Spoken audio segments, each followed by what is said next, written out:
होगी तब तक बना के कर दूँ अपने हिसाब से। हाँ, तो जो अभी किए हैं वो 9 बजे जाएगा कल। नहीं नहीं, कल 10। 10 बजे। हाँ, कल वो 10 बजे रहेगा, और जो अभी करूँगा वो 9 बजे जाएगा, क्योंकि रेलवे का है जो ना। 10 मिनट का अभी करेंगे वो 9 बजे जाएगा। हाँ। और ये 5 बजे। हाँ, ये वाला ये 5 बजे। 5 बजे। आज का क्या लगा है? आज का जो आप एक वीडियो दिए तो वो 10 बजे गया है, आराम और से, एक हाँ। 3 बजे वाला गया है। 3 बजे वाला कह दूँ मैं 9 बजे गया है। हाँ। ठीक है। सच में।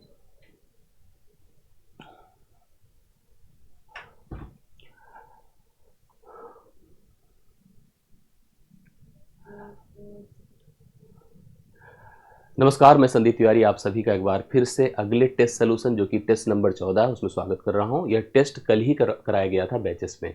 जो ऑनलाइन बैचेस में आप हमसे पढ़ते हैं, मैथ्स की क्लासेस करते हैं, उसमें टेस्ट कराया गया था और सभी ने टेस्ट में पार्टिसिपेट किया। कुछ टॉपिक इसमें फिक्स हैं जहाँ से टेस्ट आए हुए थे। टॉपिक में आप देख रहे होंगे कि आपको कुछ फैक्टर्स के सवाल दिख रहे हैं, कुछ आपको जनरल कैलकुलेशंस के सवाल दिख रहे हैं, कुछ एडवांस के सवाल दिख रहे हैं। ज़रूरी होता है कि हर प्रकार के सवालों की सही एनालिसिस हम लोग करते रहें। मैं भी आपसे चाहूँगा कि इस वीडियो सेशन में आप लोग जुड़ें और आप लोग हर एक सवाल का सही उत्तर देते चलें। अगर आपने टेस्ट में अच्छा पार्टिसिपेट किया है, अच्छे से आपने सभी प्रश्नों का हल सलूशन किया है, तो आप मेरे साथ इस कमेंट बॉक्स में भी बनकर अपने आंसर को देते चलिए। आइए मैं पहले सवाल से आपको कनेक्ट करता हूँ, पहले सवाल की शुरुआत करता हूँ। पहला सवाल देख लीजिए, आप लोग मॉक टेस्ट नंबर 14 फेस कर रहे हैं। लगातार टेस्ट आपके लिए मैं प्रोवाइड करता जा रहा हूँ। टेस्ट आपका एक बहुत इंपॉर्टेंट हिस्सा होता है, क्योंकि अंतिम उद्देश्य तो यही है। हम किसी भी परीक्षा की तैयारी करते हैं, पढ़ते हैं, कॉन्सेप्ट सीखते हैं, वो सब अलग बात होती है। टेस्ट ही अंतिम पार्ट होता है। इसलिए टेस्ट को लेकर के हमेशा सीरियस रहिए। टेस्ट को लेकर के कोई भी कंप्रोमाइज़ बिल्कुल कभी भी मत करिए। पहले सवाल से मैं आगे बढ़ रहा हूं। पहला सवाल आपके सामने बोर्ड पर है। सवाल क्या है? 14,220 के गुणनखंडों की संख्या पूछ रहा है। किसी भी संख्या के गुणनखंड अगर निकालने होते हैं तो इसका एक पैटर्न आपको पता होना चाहिए। जैसे लिखा है 14,220, 1420, सॉरी नॉट 14,220, दिस इज 1420। इसका फैक्टराइजेशन करिए। फैक्टराइजेशन करिए तो 142 गुणे कितना होगा? 10 होगा। अब 142 का थोड़ा सा मतलब, इतना भी नहीं, थोड़ा सा मतलब होगा। हालांकि आप इसको ब्रेक करेंगे तो 2 गुणे 71 होगा। करेक्ट है, 71 एक अभाज्य संख्या है और यहाँ पर 2 गुणे 5 होगा। तो अगर हम प्रॉपर इसका फैक्टराइजेशन करें, और भी फैक्टराइजेशन मतलब प्राइम फैक्टराइजेशन, अभाज्य गुणनखंड, वो क्या होगा बताइए? तो यह 1420 जो होगा वह आपका हो जाएगा 2 की पावर 2, 5 की पावर 1 और 71 की पावर 1। करेक्ट है। अब यहाँ पर टोटल फैक्टर अगर हम लोग कैलकुलेट करें तो टोटल फैक्टर मतलब जो पावर्स होती हैं, पावर को एक एक बढ़ाया जाता है। 2 + 1 कर दीजिए, यहाँ पर इसकी पावर 2 है। 1 + 1 कर दीजिए, 1 + 1 कर दीजिए। यही नियम है, जनरल नियम। 3 गुणे 2 गुणे 2 कर दीजिए। 3 दूना 6 दूना 12। अगर आप इसके टोटल फैक्टर कैलकुलेट कर रहे हैं तो यह इट बिकम 12। ये 12 हो जाएगा, जो आपको पहले ऑप्शन में राइट सोल्यूशन के तौर पर मिल रहा है। आप लोग इसका उत्तर हमें बता भी चुके हैं, कमेंट्स में भी बता रहे हैं, और होप्स सो आप सभी ने सही भी किया होगा। अगले सवाल पर आइए। आपको एक नंबर दिख रहा है 12 की पावर 33 गुणे 34 की पावर 23 गुणे 2 की पावर 70। इसके गुणनखंडों की संख्या पूछ रहा है। इस प्रकार के स्टेटमेंट्स भी हम हल कराए हैं क्लास में। अब इसको देखिए कैसे हम लोग हल कर सकते हैं। हमें सबसे पहला काम इसका अभाज्य गुणनखंड बनाना होगा। इस 12 को आप लिखिए 2 की पावर 2 गुणे 3 की पावर 1, 4 तियाँ 12 होता है, पावर हो जाएगा 33। और इधर 34 की बात अगर करिए, 2 गुणे 17 होगा, 17 की पावर देखिए कितना होगा? 23। इसी प्रकार से यह 2 की पावर 70 ऑलरेडी है, तो इसको लेकर कोई चिंता ही नहीं, क्योंकि ऑलरेडी एक अभाज्य नंबर है। अब इसको देखिए ध्यान से। इसका जब आप प्रॉपर इस ब्रैकेट को ब्रेक करोगे तो यह 2 की पावर 33 दूना 66 होगा। यह 3 की पावर केवल 33 होगा, क्योंकि 1 गुणे 33। यहाँ पर 2 की पावर 23 होगा। यह 17 की पावर 23 होगा, 17 की पावर 23 होगा, और यह 2 की पावर 70 होगा। करेक्ट है। अब हम लोग क्या कर ले, देखिए प्रॉपर हमने लिखा 2 की पावर, सभी उन 2 को जो आपको दिख रहे हैं उनको, क्योंकि हम सब जानते हैं कि जब बेसेस सेम होते हैं, नंबर मल्टीप्लाइड होते हैं, तो पावर ऐड हो जाते हैं। तो 2 की पावर आपको क्या लिखना है? 66 प्लस 23 प्लस 70। सभी को जोड़िए तो 6 3 9 हो गया, ठीक है, और 6 2 8 7 15 हो गया, 159 हो जाएगा। तो यहाँ पर 2 की पावर मैंने 159 कर दिया। इसी प्रकार से यहाँ पर आप देख पा रहे हैं कि 17 की पावर कितना है? 17 की पावर ऑलरेडी, सॉरी 3 की भी पावर आपके सामने है। 3 की पावर कितना है बताएं? 3 की पावर 33 है, 3 की पावर 33 है, और 17 की पावर 23 है। ये आपके पास नंबर है। करेक्ट है। एक बार फिर से रिवाइज कर लीजिएगा। गुणनखंडों की कुल संख्या पूछा है, हम गुणनखंडों की कुल संख्या निकाल रहे हैं। मैंने 12 को ब्रेक किया, 2 की पावर 2 4 होता है, गुणे 3 की पावर 1 और इस पे पावर हमने 33 लगाया, 2 की पावर 66 होगा, ये श्योर हो गया। यहाँ पर आपके पास 34 को 2 गुणे 17 अभाज्य के फॉर्म में ब्रेक किया, 2 की पावर 23 होगा, 17 की भी पावर 23 हो जाएगा, 2 की पावर 70 ऑलरेडी है। अब 2 की पावर हम सभी बेसिस को एक साथ अलाइन करें तो 66 है, 23 है और 70 है, तीनों को जोड़ा तो 159 है। 3 की पावर आपका 33 है और 17 की पावर 23 है। टोटल फैक्टर के लिए फिर वही नियम है, पावर्स को एक एक बढ़ा दीजिए। जब आप पावर को बढ़ाएंगे तो 170 होगा, इसको करेंगे तो 34 होगा, इसको करेंगे तो 24 होगा। अब इन सभी को हमें परस्पर मल्टीप्लाई करना है, आपस में इनका गुणा करना है। एक डाउट आता है ऐसे सवालों को देख करके, देखिए वैसे भी मैं आपको बता दूं, जब आप इनका गुणनफल करेंगे तो अंत में 0 आएगा। अंत में क्या आएगा? 0। यहाँ पर देख लीजिए, किसी भी ऑप्शन में अंत में 0 नहीं है तो इसके लिए डी ऑप्शन पर ही जाना होगा। वैसे भी आप 2 डिजिट की संख्या 2 देख रहे हैं, एक 3 डिजिट की संख्या देख रहे हैं, गुणनफल 4 डिजिट में आएगा नहीं, ज़्यादा आ जाएगा। तो गुणनफल में ज़्यादा वैल्यू प्राप्त होगी, इसलिए डी ऑप्शन पर आप जाइए जो राइट सोल्यूशन के रूप में आपको दिख रहा है। मेरे ख्याल से आपको ये पार्ट भी या क्वेश्चन भी एग्जैक्टली समझ में आया होगा।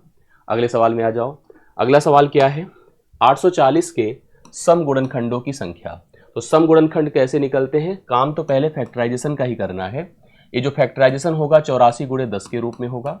आप इसको कैसे लिखेंगे? 12 सत्ते 84, 2 दूना 4 गुणे 3 की पावर 1 गुणे 7 होगा, और इसको भी करिए तो 2 गुणे 5 होगा। करेक्ट है। हम लोग यहाँ पर साफ साफ इसको क्या लिख सकते हैं? 2 की पावर 2 है, 2 की पावर 1 है, कुल मिला के 2 की पावर 3 होगा, 3 की पावर 1 होगा, 5 की पावर 1 होगा, 7 की पावर 1 होगा। करेक्ट है। अब आप देखो तो टोटल फैक्टर नहीं निकालना है, हमें इवन फैक्टर निकालना है। जब भी हमें इवन फैक्टर करना होता है तो हम जो इवन टर्म है, क्योंकि एक ही अभाज्य होता है जो कि सम भी होता है, वो भी होता है 2।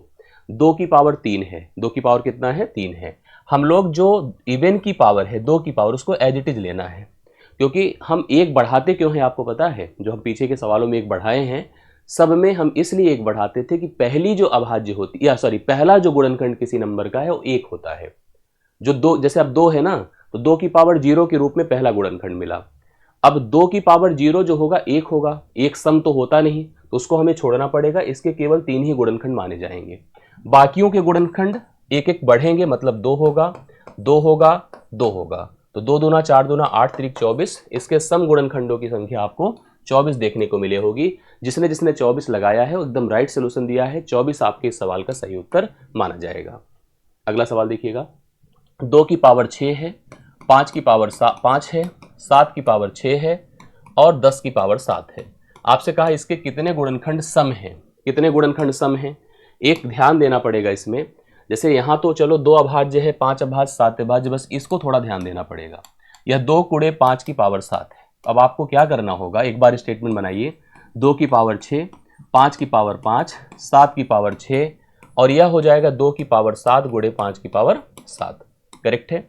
अब आपको क्या करना होगा, 2 को पहले अलग अलग भी लिख कर चलेंगे तो गलत होगा, एक साथ रखना पड़ेगा। 2 की पावर 6 और 7 13 होता है, 5 की पावर 5 होता है, 7 की पावर 6 होता है और 5 की पावर, देखो यहाँ पर भी आपको ध्यान देना पड़ेगा। देखिए हमने 2 को तो सेटल कर दिया, 5 को अभी सेटल करना जरूरत है हमारी। 5 की भी पावर 5 और 7 मिलकर 12 होगा, 7 की पावर 6 होगा। सम ही गुणनखंड इसमें भी निकालना है, तो कैसे निकलेगा? Even factor. मैंने जैसे आपको बताया, जब आपको इवन फैक्टर निकालना हो तो जो इवन टर्म है केवल और केवल 2 ही तो होता है, उसकी जो पावर है एज इट इज ली जाएगी, बाकियों की पावर को एक बढ़ाया जाएगा। देखिए बढ़ा दिया, 13 13 में 169, 169 गुणे 7 होगा, 169 गुणे 7, 7 9 63 कैरी 6 होता है, 7 6 42 3 45 सॉरी 7 9 63 कैरी 6 होता है, 7 6 42 6, 48 की 8 हासिल 4 होता है, 7 1 के 7 4 11 होता है। अगर आप 1183 लगाए हैं, टोटल सम गुणनखंड इसके कितने होंगे? 1183 होंगे। चौथा सवाल आपको राइट सोल्यूशन के रूप में दिख रहा है, जो कि ऑप्शन नंबर ए में है, 1183 करेक्ट हल माना जाएगा। अगले सवाल पर आ जाइए। 540 के कितने विषम गुणनखंड होंगे? आइए विषम गुणनखंड की बात करते हैं। 540 लेते हैं, 540 को लिखा जाए 54 गुणे 10, फैक्टराइज तो करना ही, वो भी प्राइम। 54 को क्या लिखेंगे? 27 दूना 54 होता है, 2 की पावर 1 गुणे 3 की पावर 3, 3 की पावर 3 ही तो 27 होता है। यस, इसको क्या लिखेंगे? 2 गुणे 5। अब आप देख पा रहे हैं कि हम 540 को लिख सकते हैं 2 की पावर 1 और 1 मिलकर 2, 3 की पावर हुआ 3 और 5 की पावर हुआ 1। जब आपको विषम गुणनखंड निकालना हो किसी संख्या का तो सम को एकदम दिमाग से निकाल दीजिए। अब बाकी जो नंबर्स हैं उसके फैक्टर्स को काउंट करिए। जैसे 3 की पावर 3 है मतलब 27 है। अगर मैं आपसे कहूँ इसके कितने फैक्टर हैं तो 3 की पावर 0, 3 की पावर 1, 3 की पावर 2, 3 की पावर 3 मतलब 4। इसी को हम कहते हैं ना, पावर को एक बढ़ा दिया जाता है। 4 कर दे, इसको हम 1 बढ़ाकर 2 कर दें, 4 दूना कितना होगा 8। कुल 8 इसके विषम गुणनखंड होंगे जो ऑप्शन नंबर आपको बी में दिया गया है। राइट सोल्यूशन के रूप में आप लोग लिख सकते हैं। तो पांचवें का 8 है, बी ऑप्शन है, करेक्ट आंसर है, नोट कर लीजिएगा। अगले सवाल पर आ जाइए। एक नंबर दिया है 20,790 के अभाज्य गुणनखंडों की संख्या। हालांकि मैंने बैच में नहीं दिखाया था अभी इसको, केवल हम सम गुणनखंड और विषम ही तक पढ़ाए थे, लेकिन फिर भी सॉल्यूशन करिए। अभाज्य गुणनखंडों की संख्या, दो चीज पूछता है, कुल कितने अभाज्य गुणनखंड हैं, कितने प्रकार के अभाज्य गुणनखंड हैं। जैसे किसी सवाल को हम, जैसे 12 है, 12 को फैक्टराइज करें तो 2 की पावर 2 गुणे 3 की पावर 1। अभाज्य गुणनखंडों का कोई प्रकार पूछेगा तो मैं कहूंगा 2। कौन कौन? 2 और 3। कितने हैं? 2 2 बार है, 3 1 बार है, तो 3 है। इस तरह से हम इसको डिसाइड करते हैं। पहले इसको फैक्टराइज कर लीजिए। जैसे मैं 0 छोड़ करके 2079 को फैक्टराइज करता हूँ। 9 7 16, 2 18, 3 से कट रहा है, 3 छंगे 18, 2 3 9 27, 3 3 9, फिर 3 से काटी, 3 दूना 6, 3 3 9, 3 1 के 3, करेक्ट है। 3 2 5, अभी 3 देखिए, 3 दूना 6, 3 3 9, 3 1 के 3, इस प्रकार से यहाँ पर कट रहा है। फिर 3 से काटिए, 3 7 21 और 3 7 21। अभी 7 से काटिए, 7 ही ग्राम में 77 होता है। तो इस हिसाब से इसका सही उत्तर क्या हो, देखिए अब यहाँ पर फैक्टराइजेशन में मैंने इतने का किया था, ये जो 0 था वो 10 होता है। 10 को हम अलग से ट्रीट करें, जैसे इसका पूरा मान हो गया 3 की पावर 3 गुणे 7 की पावर 1 गुणे 11 की पावर 1 गुणे, यहाँ ध्यान सुनिएगा, ये जो 10 था ना, 10 को हम 2 की पावर 1 गुणे 5 की पावर 1 कर सकते हैं। तो पूरी जो संख्या हुई 2 की पावर 1 गुणे 5 की पावर 1 गुणे 3 की पावर 3 गुणे 7 की पावर 1 गुणे 11 की पावर 1। अगर आप हमसे पूछ लो इसमें कितने प्रकार के गुणनखंड हैं, तो मैं कहूँगा 1 2 3 4 और 5 प्रकार के गुणनखंड हैं जो अभाज्य हैं। अगर आप हमसे अभाज्यों का प्रकार पूछेंगे, अभाज्य के प्रकार आप पूछोगे, तो मैं कहूँगा 5। और मैं कहूँगा अगर आप हमसे पूछो कुल कितने अभाज्य हैं, 1 1 2 2 3 5 5 2 5 1 6 6 1 7 3 4 7, कुल 7 अभाज्य गुणनखंड हैं टोटल। अभाज्य गुणनखंडों के प्रकार पूछना है तो पूछ लीजिए, मैं कहूँगा कितने भाई? 5 हैं। अभाज्य गुणनखंडों के प्रकार कितने हो गए? 5। कुल कितने, अब यही गलती की, ऑप्शन में 5 भी लिखते तो कंफ्यूजन होता, लोग गलत करते। और कुल कितने अभाज्य हैं तो हमने जोड़ा तो 3 3 कितने आ रहा है, 3 और 4 मिलकर कितना हो रहा है? 7। तो इसके कुल अभाज्यों की अगर आप बात करेंगे तो 7 अभाज्य आपको देखने को मिल रहा है। अगले सवाल पर आ जाइए। 8 की पावर 20 है, हाँ, 15 की पावर 24 है, 17 की पावर 15 है, में अभाज्य गुणनखंडों की संख्या। सेम उसी प्रकार से सवाल आपके सामने है। 8 को तो वैसे भी हम जानते हैं 2 की पावर क्या होता है? 3 होता है। ऑलरेडी यहाँ पर 20 लगा है, करेक्ट है। 15 को 3 गुणे 5 लिख सकते हैं, ऑलरेडी पावर कितना होगा? 24 होगा। और इसी प्रकार से 17 है तो 17 की पावर कितना होगा बताएं? 15 होगा। अब आइए देखिए क्या करते हैं। यह 2 की पावर 60 होगा, यह 3 की पावर 24 होगा, यह 5 की पावर 24 होगा, यह 17 की पावर 15 होगा, करेक्ट है। प्रकार इसमें भी हमसे पूछो तो हम कहेंगे 4 प्रकार के हैं। कुल कितने हैं तो कुल के लिए भैया जोड़ियो, जोड़ो, कितना होगा? 60 प्लस 24 प्लस 24 प्लस 15, तो 24 24 48, 48 60 108, 108 10 118 5 23, 123 होगा। 5 4 9 4 13, करेक्ट है। 123 यहाँ पर टोटल अभाज्य गुणनखंड होंगे। इस सवाल 7वें का सही उत्तर आपके सामने है, वो भी कितना बताएं? डी सी ऑप्शन है 1 2 3, 123 टोटल अभाज्य गुणनखंड देखने को मिल रहे हैं। निम्नलिखित को साधारण भिन्न में व्यक्त कीजिए। ये आपके रिकरिंग टर्म का कॉन्सेप्ट है। रिकरिंग को आप लोग पढ़ रहे हैं तो रिकरिंग को समझिए। इसको हम लोग कैसे, अगर हम इसको भिन्न में बनाए तो यह कितना होगा? 27/99। आप सबको पता है, अगर आपने रिकरिंग पढ़ा है तो आप जितना भिन्न ऊपर लिखा है, अगर बार के टर्म को देखो तो 2 बार, 2 पदों के ऊपर बार है, उस संख्या लिख करके उतनी बार नीचे 9 लिखा जाता है। सेम यहाँ पर भी 39/99 होगा। और यहाँ पर आप देख रहे हैं कि 3 ही है केवल, करेक्ट है। तो अब इसका सोल्यूशन देख लीजिए एक बार थोड़ा सा। 9 त्रिक 27 होता है, 9 11 बार 99 होता है, 3 13 बार 39 होता है, 3 33 बार 99 होता है। तो 3/11 है और यह 13/33 है, करेक्ट है। इतना समझ में आ ही रहा है। इनको अगर मुझे जोड़ना है तो हर 3 को ऐसे रहने दीजिए, हर को बराबर करते हैं। हर को कैसे बराबर कर पाए? इसको 3 से गुणा कर दे, इसको भी करना होगा। तो यह मान हो जाएगा 3 तिया 9/33, ठीक है, प्लस यहाँ 13/33। 13 9 कितना होता है 22, यह हो जाएगा 22/33। अब 22/33 को चाहे तो काट सकते हैं हम लोग, कैसे, 11 दूना 22, 11 तिया 33, और यहाँ पहले से 3 था तो 3 + 2/3, सिंपली हम लिख सकते हैं 3 सही 2/3।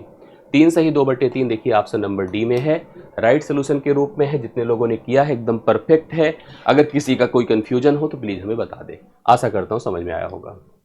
अगला सवाल देखिए, ए एक भाग है ना, डिवीजन है, कन्वर्जन करना होगा फिर भाग करना होगा। इसको आसानी से देखिए, ट्राई करिए और उत्तर आ जाएगा। जैसे क्या है 2 प्लस, आप इसको देखो तो क्या होगा, इसको लिखा जाए 38 -3। नियम क्या होता है, जब भी कभी इस टाइप के रिकरिंग टर्म होते हैं उनको फ्रैक्शंस के फॉर्म में लिखना होता है, तो इसको तो पूर्णांक के रूप में अलग कर लो।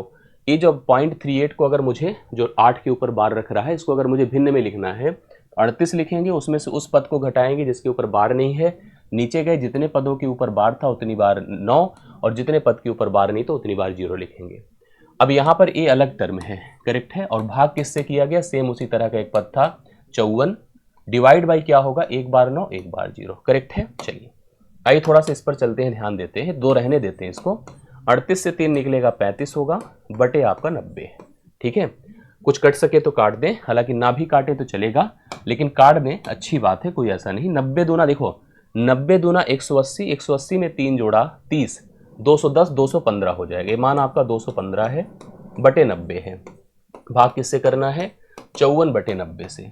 अब आप जानते हैं भाग जब किया जाता है तो भाग में इस बात का ख्याल रखा जाता है कि सेकेंड फ्रैक्शन का रेसिप्रोकल पहले फ्रैक्शन से मल्टीप्लाइड होता है, करेक्ट है। आप लोग कर सकते हैं इस टाइप से, 215 कर दीजिए, बटे 90 कर दीजिए, गुणे ऊपर 90 करके नीचे 54 कर दीजिए।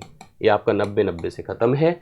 आप इसकी तरफ देखिए तो क्या लिखा है, 215 है, ठीक है, 215 है, नीचे 54 है। अब 54 के टर्म में कोई अगर पद है तो आप देख सकते हैं, कंफर्म कर लीजिए इसको, इसका मान क्या होगा। जैसे हम 215 बटे, एक सेकंड थोड़ा सा चेक कर लेते हैं, 54 है क्या है, हाँ एक गलती हुई है, आप अगर देखे होंगे तो इसको थोड़ा सा हम लोग करेक्ट करना चाहिए ना शुरू में ही।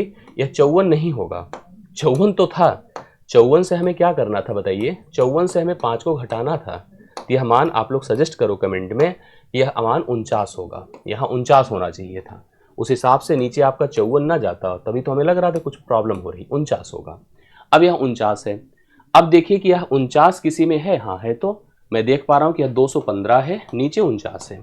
49 अगर देखो तो कितना बार जाएगा, ऑप्शंस के हिसाब से देखिए तो 4 से मेरे ख्याल से कनेक्ट कर जाएगा, 4 9 36, 4 चौके 16, 16 3 19, 215 से घटाइए इसको, 15 से 6 9 होता है, करेक्ट है, और 10 से 9 1 होता है। तो कुल मिला के अगर हम इसको 4 सही 19/49 लिखते हैं तो यह पहला ऑप्शन इस प्रश्न का राइट सोल्यूशन होगा, जो आप लोग नोट कर लीजिए, कंफर्म कर लीजिए। आशा करता हूँ ये आपको समझ में भी आ गया होगा, ठीक है। देख लीजिए कोई ऐसी जल्दबाजी ना करके इस तरह के सवालों पर कोई गलती ना होने पाए। अगला सवाल देखिएगा, ये थोड़ा सा कैलकुलेटिव है लेकिन फिर भी कोई बात नहीं, आराम से आप लोग कर सकते हैं। जैसे आप देख पा रहे होंगे कि चाहे इसको देखिए चाहे इसको, यह एक अलग मान है, ठीक है, यह एक अलग मान है। तो हम इसको पहले अगर हल करें तो 3 प्लस लिखा है, नीचे का जो मान है जैसे 3 - 1/3 है, तो इसका जब सोल्यूशन करेंगे 3 तिया 9 में से 1 निकलेगा तो 8/3 होगा, और उल्टा करेंगे तो 3/8 हो जाएगा। तो ऊपर का मान 8 तिरिक 24 3 27, 27/8 हो गया। और नीचे चले आइए, 5 से 1/5 घटा दीजिए, 25 में से 1 निकलेगा 24/5 होगा, उल्टा करेंगे तो 5/24 होगा।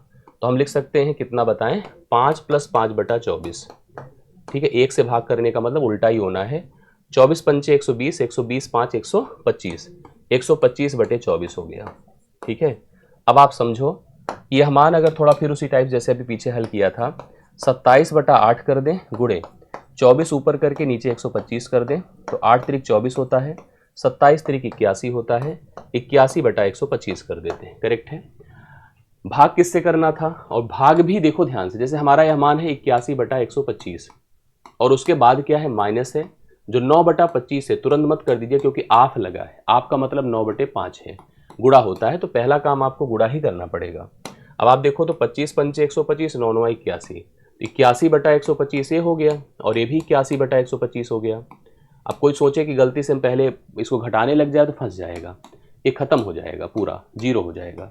पहला ऑप्शन इसका मान होगा राइट सोल्यूशन के रूप में। 10वां सवाल आपका डन होता है। जो कितना है बताएं, 0 है। करेक्ट आंसर 0 है। बढ़िया सवाल था, थोड़ा कैलकुलेटिव था बट आसान भी था, उस हिसाब से उत्तर आपका आया होगा। कुछ एडवांस के सवाल है, देखिए ध्यान से। किसी त्रिभुज के तीनों शीर्षों के विपरीत भुजाओं पर डाले गए लंबों का प्रतिच्छेदन बिंदु उस त्रिभुज का कौन सा केंद्र होता है।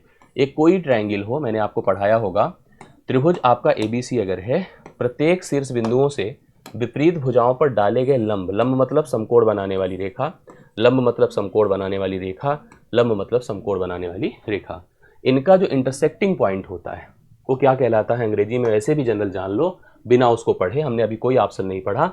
इसको हम कहते हैं आर्थो सेंटर। क्या कहते हैं? Ortho centre. आर्थो सेंटर को हिंदी में कहा जाता है लंब केंद्र। ठीक है, लंब केंद्र। यह केंद्रक तब होता है जब जो है क्या होता है, जब मीडियन से इंटरसेक्ट करती हैं। इसे परपेंडिकुलर सेंटर भी कहते हैं, लंब केंद्र भी कहते हैं और आर्थो सेंटर भी कहते हैं। बी ऑप्शन राइट सोल्यूशन होगा। अंतः केंद्र परिकेंद्र मैंने अभी बीच पढ़ाया हो, वहाँ पर वो जब सर्कल अंदर आता है बाहर आता है तब उसकी बात की जाती है। फिलहाल इसके लिए मैंने आपको समझा दिया। बी ऑप्शन राइट सोल्यूशन होगा, लंब केंद्र। किसी त्रिभुज के तीनों शीर्षों से खींचे गए कोणों के समद्विभाजक का प्रतिच्छेदन बिंदु उस त्रिभुज का कौन सा। अब देखो कोणों के लिए मैंने आपको बताया होगा, अभी बीच में जो पीछे क्लास हुई थी जहां पर मैंने इन सेंटर सरकम सेंटर बताया था, जब हम कोई कोण ले लें, कोणों का जो इंटरसेक्टिंग पॉइंट होता है, कोणों का जो इंटरसेक्टिंग पॉइंट होता है, कोणों का जो इंटरसेक्टिंग पॉइंट होता है, उसको लेकर के रेडियस लेकर के एक सर्कल जनरेट होता है और सर्कल इन सेंटर कहलाता है। इन सेंटर मतलब अंतः केंद्र कहलाता है और अंतः केंद्र के द्वारा जो केंद्र बनता है वो आपका अंतः केंद्र ही कहलाएगा, क्योंकि अंतःवृत्त बनेगा ना, यहाँ पर अंतःवृत्त से अंतः केंद्र बनता है। क्या बनता है? अंतः केंद्र बनता है। और इस सर्कल को इन सर्कल कहते हैं। इस सर्कल को जो वृत्त बन रहा है इन सर्कल कहलाएगा, अंतःवृत्त कहलाएगा और उसका केंद्र अंतः केंद्र कहलाएगा। अगला देखिएगा, एक आयताकार खेत की, और उसी तरह से जब भुजाओं के समद्विभाजक से बनता है तो सर्कम सर्कल बनता है, परिकेंद्र कहलाता है। एक आयताकार खेत की भुजा, खेत की एक भुजा, आयत है समझ रहे हैं आप लोग, ऐसे ये आयत है, इसकी एक भुजा 39 है और इसका विकर्ण 89 है। विकर्ण क्या है? 89 है। खेत का क्षेत्रफल पूछ रहा, भी किसी परीक्षा में पूछा गया सवाल है। तो अब आप सबको पता है कि अगर यह आयताकार है तो इसकी सभी भुजाओं के बीच 90 डिग्री का कोण होता है और 90 डिग्री है तो यह कर्ण है। अगर हम क्षेत्रफल तभी बता सकते हैं जब हमको लंबाई गुणे चौड़ाई पता हो। हालांकि हम चाहें तो ऐसे ऑप्शन से उत्तर बता सकते हैं, लेकिन हम चौड़ाई भी निकालने का पैटर्न जाने। चौड़ाई निकालने का पैटर्न मतलब आपको यह समकोण त्रिभुज दिख रहा है तो यह कर्ण है, यह आधार है, यह लंब निकालना है, पाइथागोरस का रूल लगेगा। पाइथागोरस का रूल मतलब कर्ण के स्क्वायर से आधार के स्क्वायर को घटाइए और वर्गमूल करिए। मतलब क्या करना होगा? 89 का स्क्वायर माइनस 39 का स्क्वायर। अगर पाइथागोरियन ट्रिपलेट कन्फर्म है तो उत्तर तुरंत फटाफट बता देंगे। अब आपको लग रहा है इसका कैसे इतना वर्ग करें, हम ना करें भाई। देखो ऐसे करिए, ए स्क्वायर माइनस बी स्क्वायर क्या होता है? ए प्लस बी इंटू ए माइनस बी होता है ना। यस, एक बार दोनों को जोड़िए, एक बार दोनों को घटाइए। जोड़िए तो कितना, रूट में ही 9 9 18, 8 3 11 1 12 और घटाइए तो कितना होगा, यहाँ से 9 से 9 0, 8 से 3 5, 50। करेक्ट है।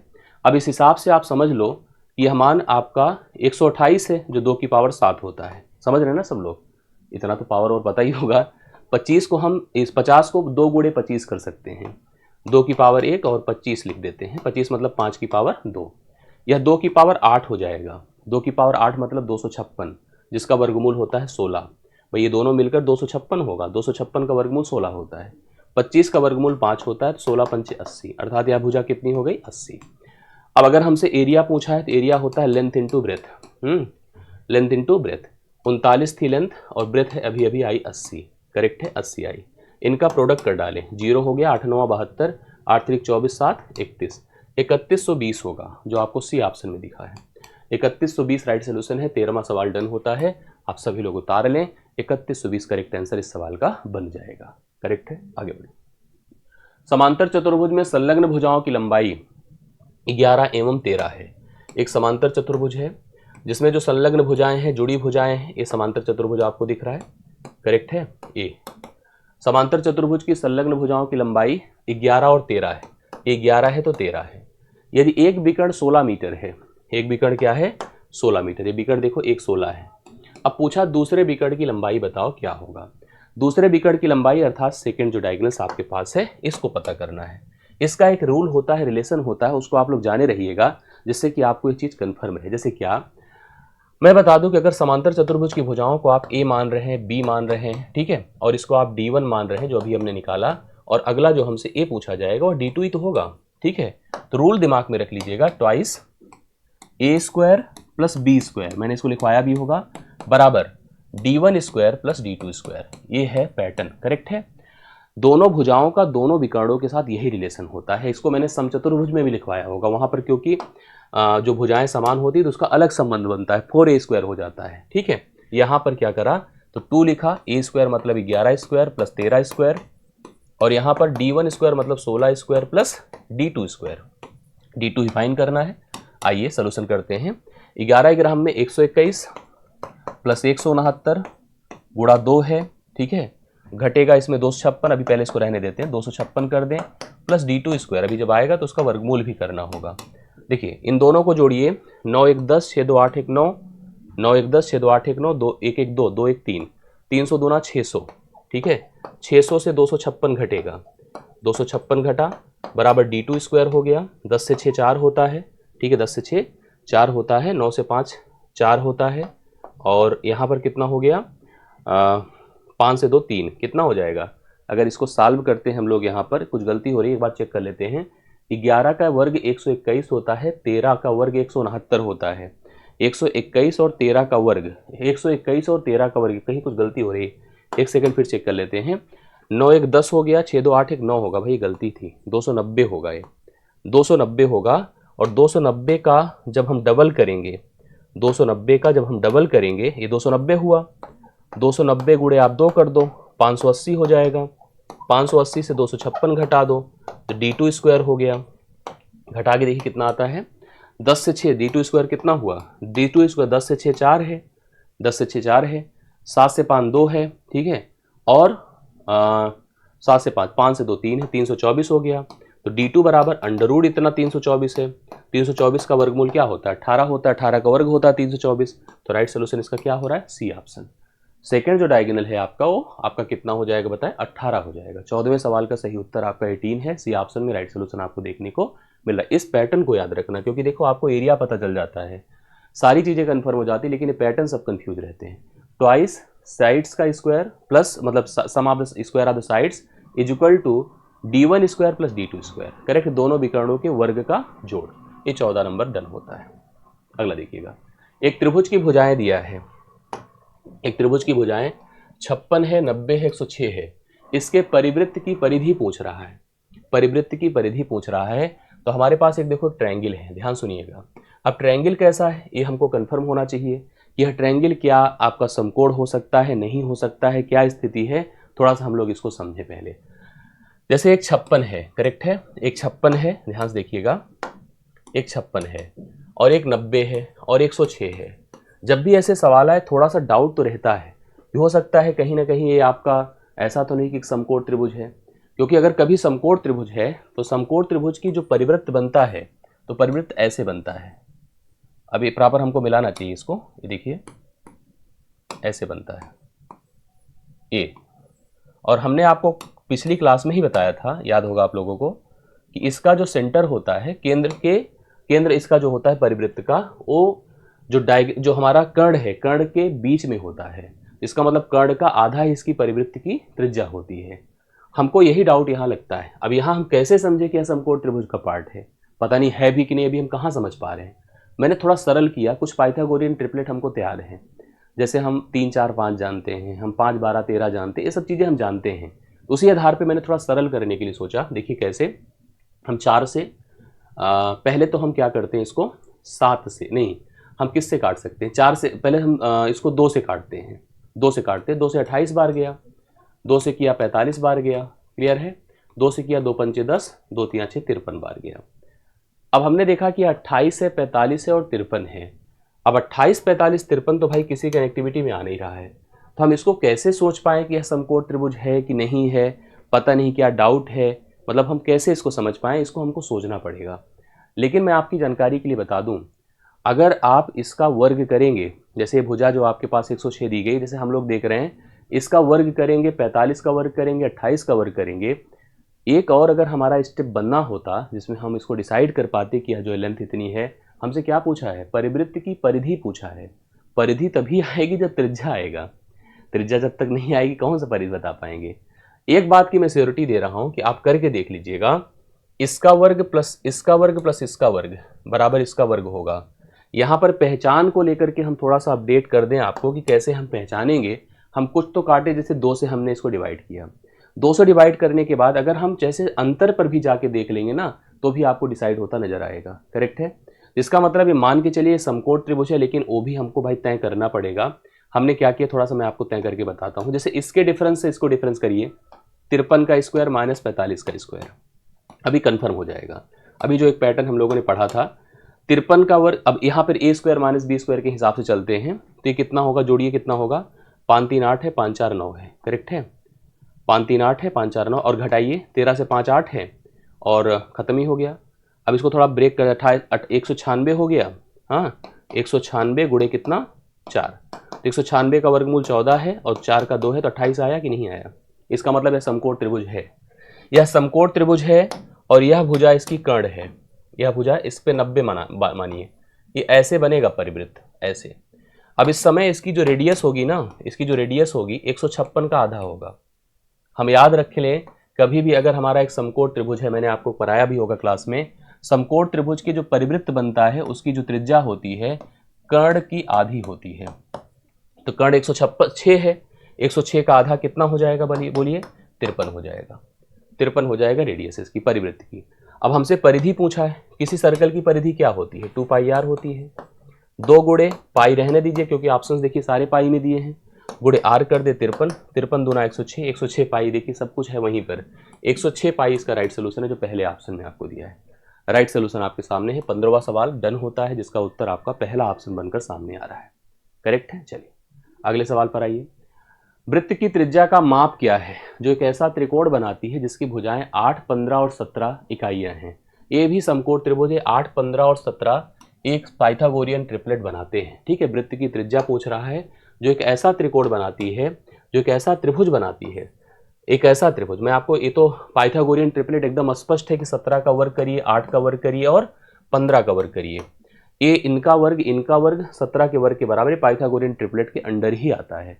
हमसे उस विकर्ण, हमसे क्या पूछा है, हमसे कहा उस त्रिभुज की, उस वृत्त की त्रिज्या की माप करिए। एकदम सेम पीछे के सवाल पर डिपेंडेंट हो गया, जो कि क्या कर रहा है, जो कैसा एक त्रिभुज बना रहा है। इसकी त्रिज्या सिंपल हो गई कि रेडियस 17 अपान कितना हो जाएगा, 2 हो जाएगा, जो कि 8.5 हो जाएगा। रेडियस यही आपका सी ऑप्शन कहलाएगा। ऐसे सवाल पूछे जा रहे हैं आजकल की परीक्षाओं में। ठीक है, इसलिए इस पर फोकस बनाइए। 16वें सवाल का सही उत्तर आपका 8.5 यूनिट है, जो ऑप्शन नंबर आप सी में देख रहे हैं। 42 सेंटीमीटर भुजा वाले समबाहु त्रिभुज के अंतःवृत्त का क्षेत्रफल बता दो। समबाहु त्रिभुज जिसकी सभी भुजाएं बराबर होती हैं, बहुत बढ़िया सवाल है। इसके अंदर एक वृत्त है, अंतःवृत्त है। ठीक है, और इसकी जो है क्या है, 42 सेंटीमीटर भुजा, सभी भुजाएं कितनी है, 42 है। मैंने आपको बताया था उस समय, अगर सभी भुजाएं 42 है तो अंतःवृत्त की त्रिज्या हमसे पूछ रहा है, क्षेत्रफल पूछ रहा है, तो क्षेत्रफल पता करने के लिए त्रिज्या पता होना चाहिए। मैंने आपको कहा था कि त्रिज्या जो होती है इसकी अंतःवृत्त की 1/2√3 इंटू ए होती है, यही बताया था, याद करिए। परिवृत्त के लिए बताया था 1/√3 इंटू ए होता है। करेक्ट है। चलिए अब आपको यहाँ पर आर का मान पता चल जाएगा, जो कि 1/2√3 गुणे भुजा, भुजा मतलब 42, 2 से डिवाइड करें 21/√3, आर बराबर 21/√3 है। अब आर अगर आ गया तो हमसे क्या पता करना, हमको एरिया, एरिया हो जाएगा पाई आर स्क्वायर। पाई में आंसर तो है नहीं है, पाई का मान 22/7 है, गुणे सबको पता, देखिए लिखा भी है, आर का मतलब 21/√3, वर्ग करिए तो एक बार और गुणा करिए, 21/√3। भाई इन दोनों का प्रोडक्ट कितना होगा, यहाँ पर 3 सते 21 होता है, 7 7 से खत्म हुआ, 22 गुणे 21 करिए, 21 दूना 42 की 2 हासिल 4, 21 दूना 42, 42 4 कितना होता है 46, 462 centimetre square. Option number B 17वें सवाल का सही उत्तर आपके सामने है। ठीक, इस सवाल का सही हल आप देख पा रहे हैं, नोट कर लीजिएगा, बी ऑप्शन है। अगला सवाल देखिएगा। 21 सेंटीमीटर भुजा वाले वर्ग के अंदर खींचे जा सकने वाले सबसे बड़े वृत्त का क्षेत्रफल बताओ। बहुत बढ़िया सवाल है। देखिए 21 सेंटीमीटर भुजा वाला वर्ग है, ये वर्ग है, और ऐसे ही सवाल परीक्षाओं में आपको दिखते हैं, जो आप परीक्षाओं के सवाल ही फेस कर रहे हैं। इसकी सभी भुजाएं क्या है, 21 है, सभी भुजाएं 21 है। करेक्ट है। अब इसके अंदर देखिए, इसने कहा है कई सेंटीमीटर भुजा वाले वर्ग के अंदर खींचे जा सकने वाले सबसे बड़े वृत्त, सबसे बड़ा वृत्त वही होगा जो इसकी सभी भुजाओं को टच करेगा या अंतःवृत्त ही कहलाएगा। वृत्त का क्षेत्रफल पूछ रहा है। मैं आपकी जानकारी के लिए बता दूं, हमने आपको वर्ग के अंदर भी वृत्त का कॉन्सेप्ट दिया होगा। इसकी जो सेंटर होगी वृत्त का, एकदम वर्ग का सेंटर होगा, इसकी त्रिज्या वही होगी जो इस वृत्त के व्यास की आधी होगी, वो तो कन्फर्म है, और इसका व्यास जो होगा वर्ग की भुजा ही होगा, इसलिए इसकी रेडियस जो होगी वह आपकी भुजा की आधी हो जाएगी, 21/2 हो जाएगी, 10.5 हो जाएगा। जो वर्ग की भुजा का आधा ही इसकी त्रिज्या हो गई। अब हमसे कहा है कि बड़े वृत्त का क्षेत्रफल बता दो, पाई का मान 22/7 लेकर के। पाई आर स्क्वायर क्षेत्रफल का नियम होता है, पाई का मतलब 22/7 है, आर का मतलब भैया हमसे सबसे बेहतर रहेगा कि 21/2 ही लेकर चलो, 10.5 को लिखने की जरूरत नहीं है। आर का मतलब 10.5 जो कि 21/2 है। काट के देखिए, देखें 2 से इसको काटिए, 11 हो गया है तो सही है। 7 त्रिक 21 होता है, 11 देखो 21 तियाँ 63 होता है, 63 गुणे 11/2 है। 11 तियाँ 33 होता है, 11 छके 66, 3 69 होता है, बटे आप 2 करें, 2 तियाँ 6 है, 2 चौके 8 है, 2 छंगे 12 है, 2 पंचे 10 है। 346.5 वर्ग सेंटीमीटर ऑप्शन नंबर बी इसका राइट सोल्यूशन बनकर आपके सामने होगा। जो आप लोग लिखें, कंफर्म करें, 18 डन हुआ। ठीक, नेक्स्ट सवाल पर आइए। किसी समबाहु त्रिभुज के अंतर्गत अधिकतम क्षेत्रफल का एक वृत्त खींचा जाता है जिसका क्षेत्रफल 842 वर्ग सेंटीमीटर है, तो उसके शीर्षों से होकर गुजरने वाले वृत्त का क्षेत्रफल कितना होगा। ठीक तो है, आपकी जानकारी के लिए बता दूं, हम अगर एक समबाहु त्रिभुज ले रहे हैं, ठीक है, समबाहु त्रिभुज ले रहे हैं, हमसे कह रहा है कि अंतर्गत अधिकतम क्षेत्रफल का एक वृत्त खींचा जाता है। अब अंतर्गत मतलब अंतःवृत्त, वृत्त, हाँ, अंतःवृत्त खींचा और अंतःवृत्त का क्षेत्रफल इसने दिया है हमको, कितना दिया, एरिया, भाई रेडियस तो होगा ये कन्फर्म, एरिया दिया है आपको 842, क्षेत्रफल पाई आर स्क्वायर होता है बराबर 842 दिया है। हम चाहें तो अंतःवृत्त की त्रिज्या निकाल दें, पाई का मतलब 22/7 है, आर स्क्वायर कर दें बराबर 842 हो गया।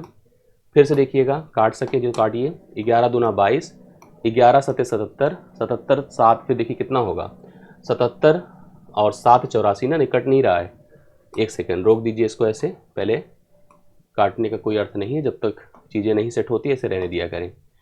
देखिए हमने आपको दिया कि यहाँ पर हमारे पास इसका क्षेत्रफल है 842, एक समबाहु त्रिभुज के अंतर्गत अधिकतम क्षेत्रफल का एक वृत्त खींचा जाता है जिसका क्षेत्रफल 842 वर्ग सेंटीमीटर है। अब हमसे कहा है, साल देखिए सोल्यूशन समझिएगा। एक बात वैसे भी मैं आपको बता दूं, आप लोग जानते हैं क्या, मैंने आपको पीछे एक सवाल बताया था, इसमें हमें त्रिज्या लेकर हम सोचे चले फिर से वृत्त का क्षेत्रफल निकाले, तो इससे बेहतर ये है, हमने पिछली क्लास में ही कहा था समबाहु त्रिभुज के अगर अंतःवृत्त एक खींचा गया और एक परिवृत्त ऐसे खींच दें, इनकी जो रेडियस होता है उसमें रेशियो था, रेडियस में अंतःवृत्त, इसको हम परिवृत्त का कैपिटल आर कर देते हैं, अंतःवृत्त को स्मॉल आर कर देते हैं।